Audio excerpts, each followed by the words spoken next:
everyone. Thanks again for joining us. Today we'll be having a discussion with one of our clinicians, Timothy Meyer. Hi, Tim. Hey.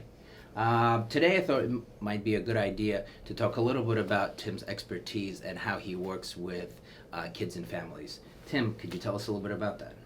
Yeah, so a lot of the work that I do is with kids and families. It's something that has been sort of a specialty of mine. I have a lot of experience with it in other places in the past in my career. What I do is I take a big family therapy approach, and then I also work that in with a lot of play therapy and individual children's therapy.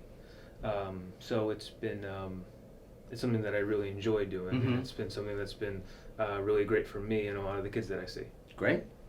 I also know that you put a big focus on evidence-based treatments as well. Maybe you could tell us a little bit about that as well. Absolutely. So I've been fortunate enough to be trained in a lot of different evidence-based practices, which is really, again, fortunate for me. Great. And so what I do with each child and family that I see is I sort of tailor it specifically to them, picking out the individual evidence-based practice that I believe would work best and most effectively for them. Okay. Do you have a particular idea of how you work with kids versus adolescents? Do you feel like the family dynamic plays a bigger role in one versus the other? Well, I think for children, younger kids, I have the families in more than with adolescents. I still think that family therapy is important for everyone. I think that the family should be involved as much as possible. Sure. However, as kids do age, I do find myself meeting more with just the adolescents rather than with children. Okay. Do you ever run into a question where you have an adolescent maybe around 16 or 17 years old, although they're typically considered a minor, at the same time I would imagine they also want a little bit of privacy, autonomy in terms of how they function, and how do you usually handle that when a parent either calls you or wants to come in a little bit more frequently than you think is necessary? Yeah, so there's definitely something to be said about confidentiality with teens. A lot of the teens that I work with, they do really value the fact that our conversations are private, and so there is a line that I draw, and it's a little bit different with every family. Sure. But I do have to say that it's extremely beneficial to have these teens, these sometimes young adults, to have that confidential person, that confidant, to work on the things that teens are dealing with nowadays. Okay. And some of those things they don't really want their parents knowing, for good reason, I think, sometimes. So Tim, you also mentioned that you have training in a lot of different evidence-based treatments. Could you tell us a little bit about maybe each one that you practice and how you tailor it towards a particular client? Sure. So I can name two right off the bat: motivational interviewing and CBT. Those are two big ones that I find myself using often with children and adolescents. And again, it really depends exactly on the case that I'm working with, what will be most effective. So I don't have a steadfast rule, but it's really all about, in the beginning when I'm getting to know the client, really understanding them and their problems and how they function, and then tailoring the evidence-based practice specifically to them. Okay. So one thing that I heard you mention, Tim, is motivational interviewing, and maybe you could tell us just a brief overview of some of the elements of what it is, so that we are better equipped just to make a decision whether it's something that would work for some of the clients that might potentially be coming in. Sure. So motivational interviewing, in a nutshell, is it's a modality of therapy where you partner with the client, and without getting into all the nitty-gritty details, what you do is you find their motivation, you find out where they are, and you work with them in order to move through the stages of change, which is what they call them in motivational interviewing. Could you tell us a little bit about what the stages are, just so that we have an idea of what to expect? Sure. So, for example, most people come into therapy in either the pre-contemplation or the contemplation stage. So the pre-contemplation stage is when you're not really thinking about any sort of change.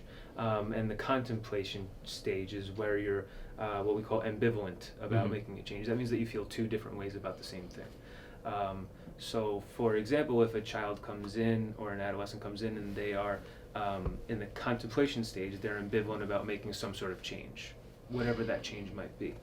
Now, in motivational interviewing, you're certainly not telling the adolescent to change, or you're not putting any of your own bias on it, but what you're doing is you're interviewing them to find their own motivation to change. And once you find their own motivation to change, you sort of pull that out and you foster that as much as you can. So it gives much more reason for someone to change when it's coming from them rather than from somebody else. Right. So that's really, in a nutshell, I guess, that's what we're always looking to do in motivational interviewing. Okay, so it sounds like picking out the elements that the person can identify with and maybe amplifying them in therapy so that the person can walk away feeling, okay, here's my own reasons for potentially, contemplating a particular change. Absolutely. I can tell adolescents 1,000 reasons to do something, but that doesn't matter because that's not true to them. Right, that's not their narrative. Exactly.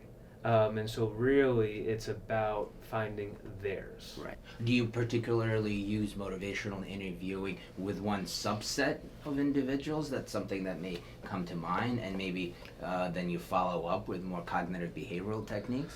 Yeah, so for example, a lot of folks bring their kids in due to like maybe some behavioral issues or some motivational problems in school.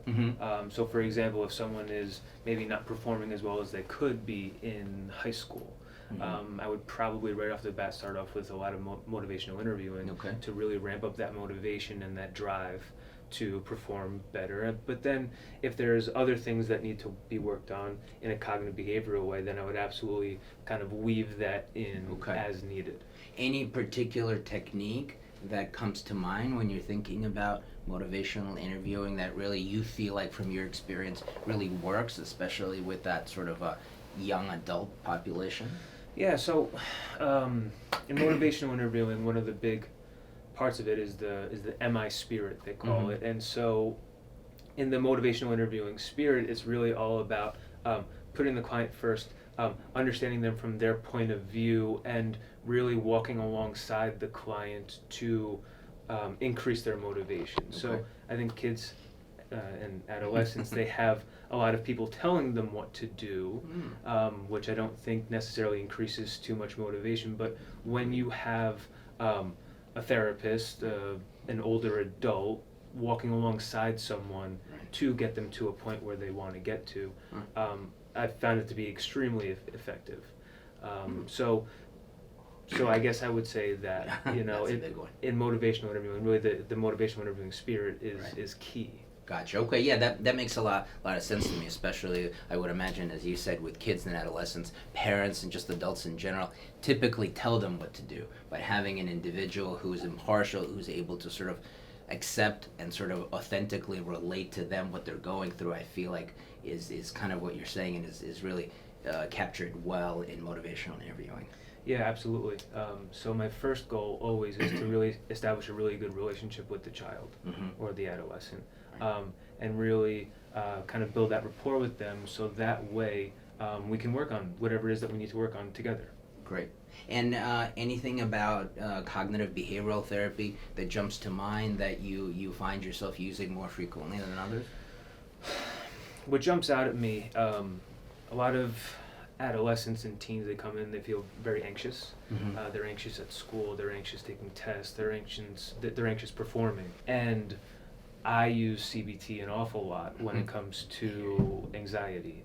So really to be able to dive in, look at our thoughts, and learn the skills and techniques in CBT, I found that a lot of adolescents really, really benefit from it. They pick it up rather quickly and they find it very effective. And well, it's good because it works rather quickly. Great. Yeah, and that's what I find. A lot of the clients that I feel call the Lucan Center are looking for an actionable plan. They look for coping skills, something that could be used just pretty quickly and just going forward. So it sounds like from what you're saying, motivational interviewing and cognitive behavioral techniques are uniquely positioned to help the clients from that point of view. Absolutely, and also when the parents are involved, depending on the case and the age, Right. obviously, to really reinforce all the things that we do in here for the rest of the week. It's much more beneficial for the Okay. client, because the more that the things that were talked about are reinforced throughout the week, well, then the better they sink in and the better they sort of work. Right. So that's also a huge piece of why I feel like the parent piece can be hugely important in therapy. Okay. Tim, what do you typically do, or what advice would you give to some of the parents out there that are maybe unsure about whether therapy is the approach for their child or adolescent? What are your thoughts on that? So that does happen pretty frequently, and what I find happens a good amount of the time is a parent might schedule a session with me first, so that way they can get to know me, they can get to know what I do, how I work. They can explain to me the problem from their point of view, and I can kind of give them like a preemptive game plan on sort of what to expect. Okay. I find that's really helpful, so that way parents kind of know what they're getting themselves into, and know how the child is being helped. Wow, I think that's a really great idea, because it sounds to some of the questions that are being posed is that when an individual has a game plan, I feel like they'll be a little bit more comfortable coming in or bringing in their child or adolescent, so that Tim can do the good work that he does here at the Lucan Center. Thanks so much, and see you next time.